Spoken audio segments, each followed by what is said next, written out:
Hey everyone, welcome to a live exchange here. I am so excited to sit here among such sweet smells. I decided to do this live exchange and just around all this beautiful nature, the friend that is the constant, which is nature, Mother Earth. And I'm going to be welcoming my incredible guest. I'm blown away by her brilliance and her story, Gillian, and to talk about her book Elephant and even more. Gillian, I see you and I see your wave. I'm going to invite you over, or you can join in. I always feel like I've done these lives a few times, but it always feels like the first time. I'm always like, how do I do this? But let me see what I can do. I'm going to see if I can invite Miss Gillian.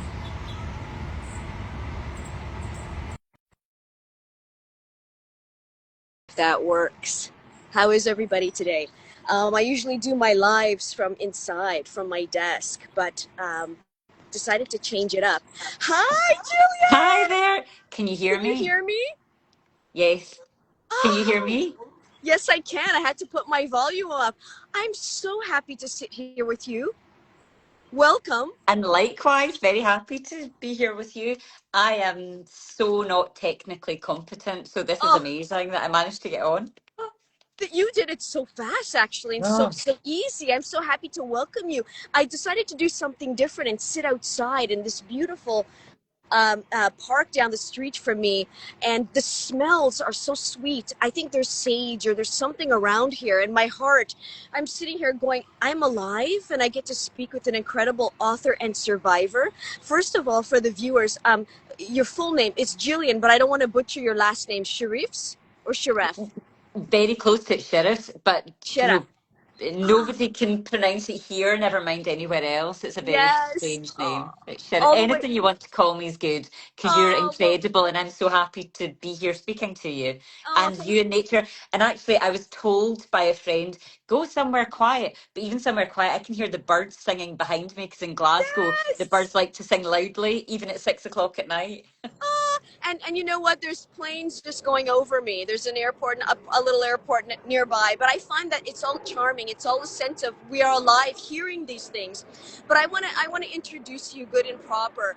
For those that are tuning in, and also what's lovely about the lives is the video is accessible later, so people can watch later. So if they miss the live, they can catch us later. So I'm just welcoming here an incredible author and survivor, Gillian Shirreffs. I'm going to call you Great. Gillian. And You call me what you like. her incredible book, what a piece of art, is Elephant. And I mean, there's so much I want to say. Oh my gosh. And hold that shot because I love having the author shot of us together. Okay. Your book is a masterpiece. It's beautiful. I know Thank you. you told me it's a big one, but I want to start off by saying, and it's something you write about. You've been writing about illness for as long as you can remember because you've dealt with illness even pre-cancer with your multiple sclerosis. And Yeah. how interesting is that, Gillian, that pain really birthed you, literally poetry and your expression, if I'm not mistaken. No, you're absolutely correct. I've been writing since I was a really small child, but I started writing about illness when I was bedridden, I guess is an old term for it, but when I was put on bed rest because I had a really big episode of multiple sclerosis. When I was first diagnosed, I had something called transverse myelitis, which meant I lost the feeling from my toes right up to my shoulders. So I couldn't feel anything from the neck down. But to be fair, it wasn't I couldn't feel anything. It was that it was as though I'd been given a local anaesthetic. So you know when you go to the dentist and they numb your gum, well, my entire body felt like that. But what I noticed was when I was writing, somehow that distracted me from how uncomfortable my body was. And because I'd always written and everyone else was at work because, I just disappeared from society. Society went on. I ended up in my bed with nothing to do except play solitaire on my laptop and then started writing. And yeah, that was 18 years ago now. Wow. And there was a lot of alone time. I know how that is in the depths of illness. We know whether cancer or any, whatever you call the illness somebody's dealing with, there's nothing more isolating than knowing those pockets of alone. And it feels so strange. You birthed Elephant. And it's a lot. You told me it's a big one. It's a big book. But before jumping into that, was the diagnosis of your breast cancer a huge surprise to you? Just for the viewers to know what maybe I know a little bit more then. Yeah, do you know, it was, and I have a terrible sense of humour, and I don't know how well it translates, but it's terrible in every country. And so when I was diagnosed, do you know, I've noticed the lump, and I did all the things I was meant to do. I went to what we would call our GP, my family doctor, and I was quickly referred to the breast clinic, and then had all of the investigations, so the mammogram, the biopsies. And so even though I knew it was very serious and very likely I had it, e- the moment of being diagnosed, I said to the consultant, but I'm one and done. And he was like, sorry. It's like, I've already got my big disease. Yeah. And so I think even though from the point of finding the lump, I think I knew, but I still had a little bit of denial and I still had always had that thought. So my advice to someone with something else going on is don't think that means you won't get a different disease as well, and so be vigilant. And so I was probably a bit less vigilant. Sorry, and because I'm on my phone, things are popping up.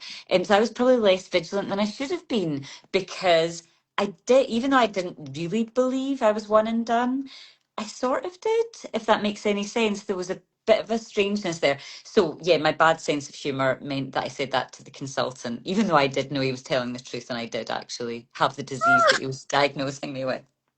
I love your sense of humor.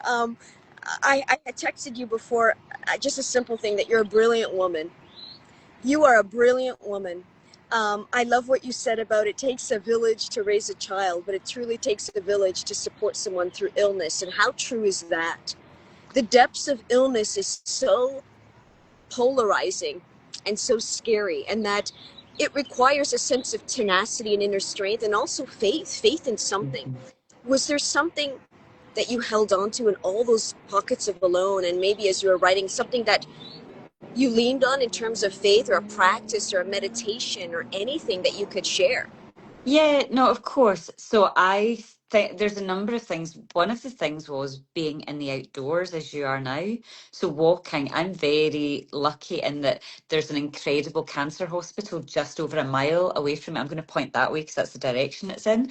So I live in the West End of Glasgow, and we have this incredible hospital that serves all of the west of Scotland for cancer care, just less than a mile from me. And I'm living in an area that's was built in the late 1800s. So I get to walk through beautiful Victorian tenements en route, and the botanical gardens are just across the road. So I'm very, very lucky that that was my path.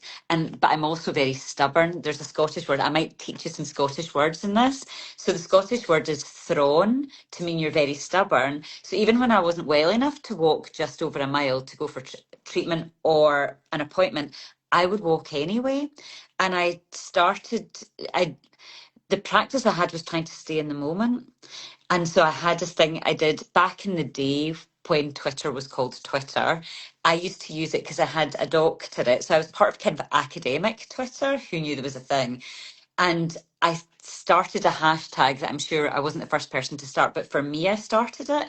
And it was hashtag focusing on noticing. So every day I would do a hashtag focusing on noticing, and it might be walking down a street in Glasgow, noticing a beautiful flower that other people would call a weed, pushing its way up through the crack in the pavement. So I would notice just anything to do with nature, like a little bird sitting incongruously on a Glasgow street singing, So that really helped.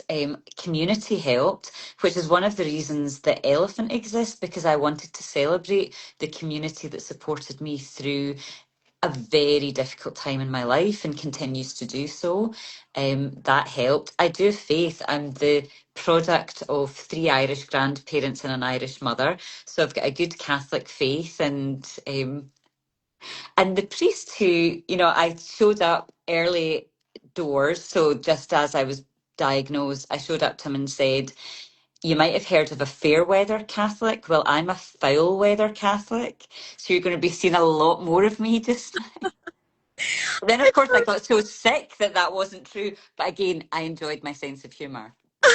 And listen, we needed a sense of humor through this thing. I'm sure you had a lot of laughs in finding the way. I made sure through my cancer journey to play stand-up comedy and watch funny things to keep it light, to keep it bright. And I love what you said about nature and why I'm sitting here and all the noises, the planes going by, the birds. It's a reminder that we are alive. And in the process of going through cancer, I remember one of my oncologists, an amazing, brilliant man, Dr. Reed. He said, "Sandy, the people that I see die the fastest or the most are people that don't move their body." He says, Yeah, "If somebody tells you to just rest, don't listen, keep moving." And honestly, even when I was so bad, so frail, so weak, Gillian, that I looked like a zombie walking through the neighborhood, slow, slow, slow, I still walked because I believe that the movement reminds your body, your cellular life, your spirit that you are alive. And regardless of whatever you believe in, whatever faith, I really believe the power of prayer, yeah, and faith and something in the divine. I couldn't, I wrote my book, Cancer Ramblings, but it wasn't because of something in here. It was something that told me here. And I know that, you got flooded with a lot of doubts and a lot of things in your process. It really is a divine thing to be, how do I say, ravaged by pain and illness so you can be an empty cup to be poured into. And it becomes this powerful, potent perspective of how do we make the lemonade out of something that can be so ugly as cancer or any illness. And you created such a beauty with Elephant, and you made the most beautiful lemonade. And so yeah, I feel for you and what you say with the writing and with the nature. Um, my gosh, you said something, and I love this, that your book in a way makes sense of illness, but it goes beyond it. I read a little story with coffee that you mentioned, I think in the opening of your book, about running into someone and actually telling them how you feel, and then the person, "Oh, I gotta go," kind of thing. How uncomfortable is it to be vulnerable? And how does somebody receive that vulnerability when a lot of times people want just the package with the pretty bow? And so you said my book is to, and you, please correct me because these are your words. You said something along the line to bring a knowledge about kindness and compassion, something along that line. And that made me smile. I don't know if you want to say it better than that because it's your words.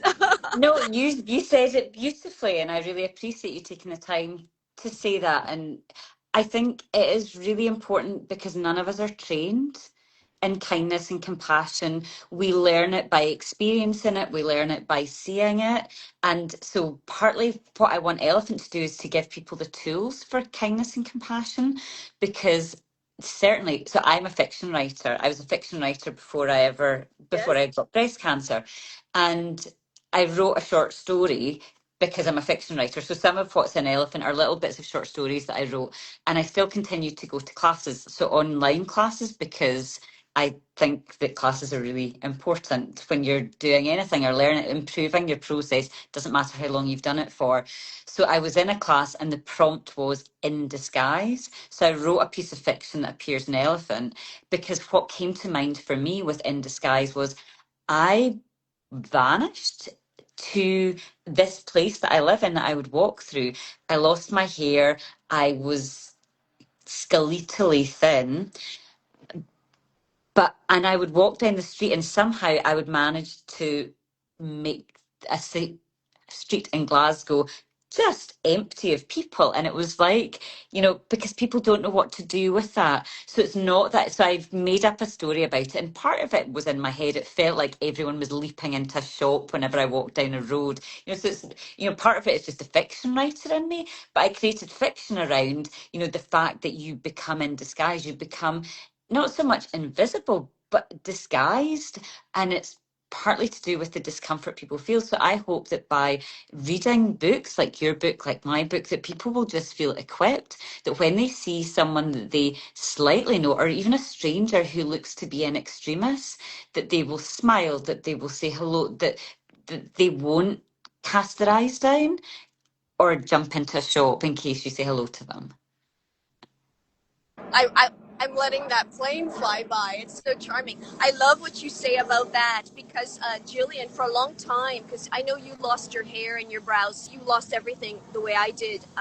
Every cancer treatment's different. Some people don't. Yeah. And I remember wearing a cap or a soft toque for a long time until one day I decided I'm taking this thing off. I'm done hiding. Leave my head bald. And I remember going into a restroom, a washroom here, women's room, and I'm bald, and I hear a kid say to the mom who sees me go into the stall, and it made it into my book. It's I've never seen a bald girl before. Is the rambling, and the kid goes, "Mom, there's a why is there a boy in here? Oh, actually, Mom, it's a girl. I've never seen a bald girl before." And I was just dying.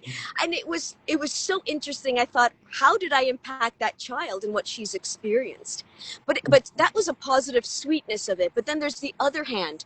I remember finally being comfortable to share images of my treatment because I was very private during, but after I was like, I feel confident to share this now. I feel strong of spirit.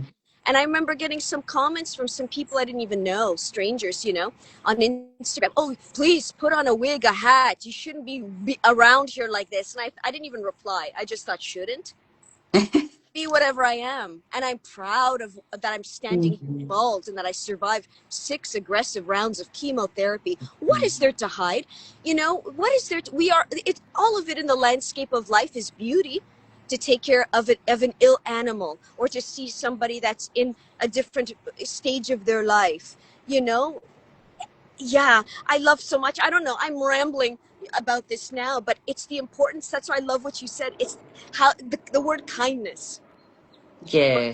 And yeah, and also for clinicians, because I think their jobs are very difficult. You mentioned an incredible clinician you had. I had loads of incredible clinicians, but they're busy and it must be a very difficult job to give people bad news. So I think partly our life that we are then showing is, I mean, hopefully that is also an encouragement to them. And also when we identify that one of the most important things in their practice is to show us kindness, and that can only be for the good, I think. So my previous book, Brody. So the reason I wrote that Brody is because I often felt like an object. And now neurology is the area that I was used to being in. And I often felt like people would speak over my head. I would hear things. It was great though, because you knew who liked who in terms of the clinical stat, because they thought you were deaf as well as. And that can happen a little bit when you're bald as well, that people somehow imagine that you've lost every sense, not just your hair.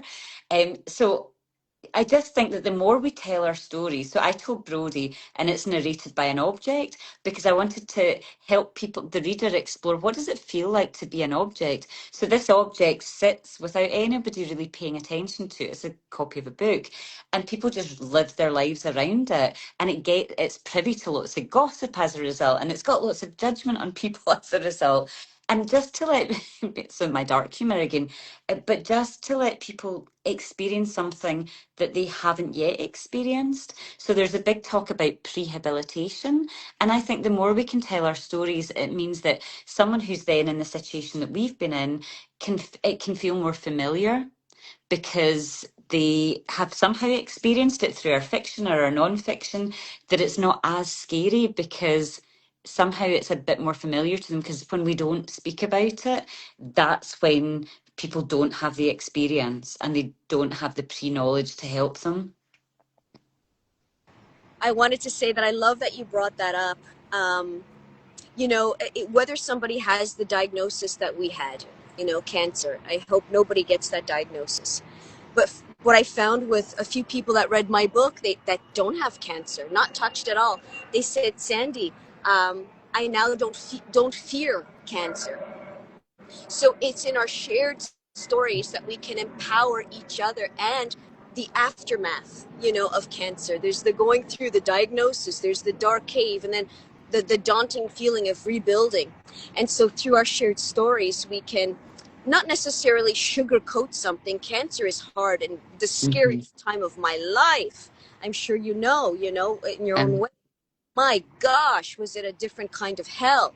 But out of that hell, there was also so much beauty. It's a paradox, and I mhm. think that the more we speak honestly about all of it, it's it adds light. It's not as scary. It's still scary, but it's like we're empowered. I don't even know how to find the right word without overusing the word empowered.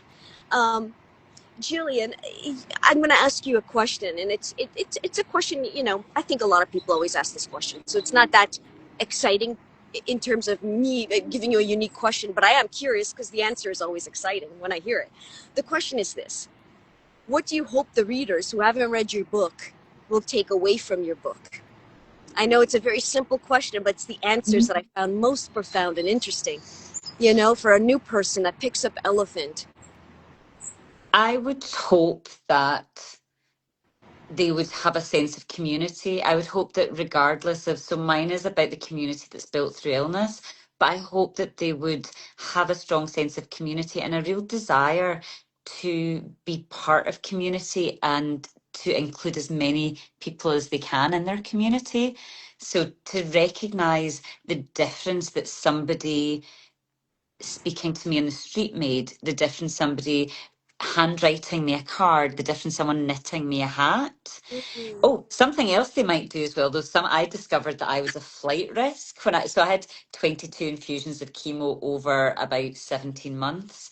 And the first lot was, I don't know that I should say this on Instagram Live, but the first lot, because I give names to everything. So I called it the kill you dead chemo because it felt like that's what it was doing. And I got sepsis with it and I got other things with it. And then I had a couple of surgeries and radiotherapy. And then I got a very great, amazing drug and I tolerated it much better. So I called it chemo light.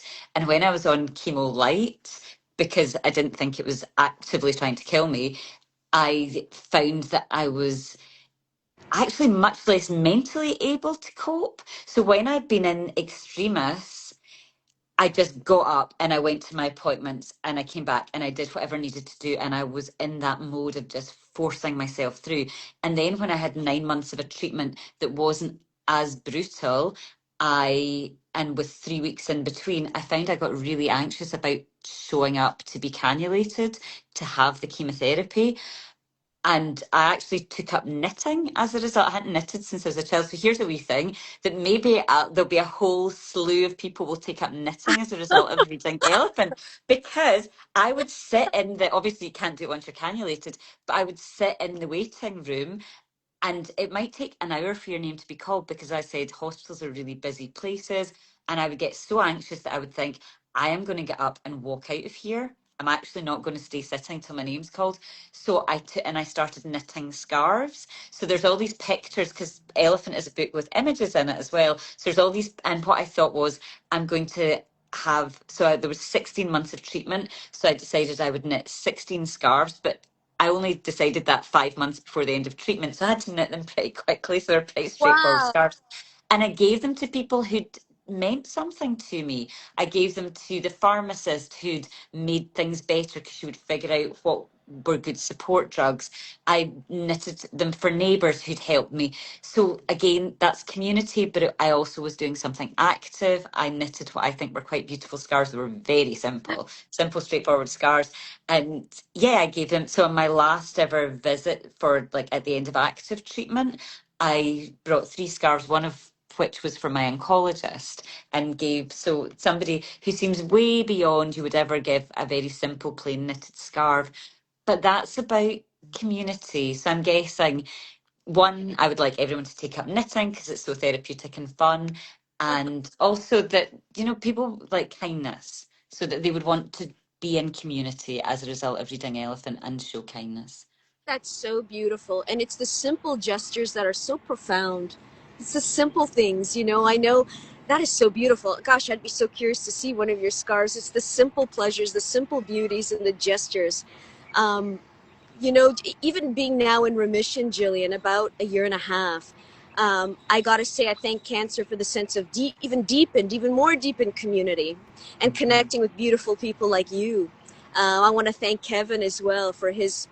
I got to speak with him and the brilliance he's doing with his book, and it's a lot of outpouring, that we are giving, but also an open vessel to receive back. Yeah. So it's been such a joy. And I think that if anyone takes away something from this conversation, is that we are alive, we live to tell the power of perspective, and that um, embrace community as much as possible and don't shy away from vulnerability, even if the person on the other side can't receive it. Stay open, I say. Yeah. And thank you so much, Sandy, because you do incredible. I've listened to your live conversations and they're incredible. And so you're creating community, and it's an amazing community of people who've been through very difficult things but want to connect. So thank you Thank so you. much. You're doing an amazing thing. I thank you, Jillian. We are in it together. And what I said a lot throughout my cancer journey and the aggressive chemo. And I told my oncology this very straight up, that I need to make some sense of the nonsense Mm. that is cancer. And so through the writing, through sound healing, through whatever, how do we make sense? Or else I said, and I'm going to say very plain, I said, otherwise give me a gun and a bullet. What is the sense of life? We have to. I said, I have Mhm. to have a sense, Mhm. or else what is this reasoning? The reasoning lies inside of here. We just have to be open and go through the fear and go through whatever and see everything as sort of a teacher. So there's teacher of pain, there's teacher of sorrow, teacher of love. They're all teachers, and we can't have one without the other. So in that way, we have our colorful sweater of cancer, or our colorful scarf. Purple star. Our colorful scarf of cancer. There Jill, you go. I don't want to keep you forever, though I can, or I could. It's been such a joy reading up, learning about you, and even the words that I was able to read over a nice, warm cup of drink this morning. I was really touched and honored to be able to sit with you. So I thank you for making the time. And please, let's stay in touch and keep doing what you're doing, because you are such an artist and an artist of life. Thank you so much. Thank you so much, Sandy. And thank you to Kevin for connecting us. Thank you both. Yes. Thank you. Can we do another shot? Because I Oh, love yes, yes. authors and cancer. We did it together. Ciao. Bye. Thank you. Bye. Much Bye. Thank you so love. much. Bye Thank bye. you. Bye.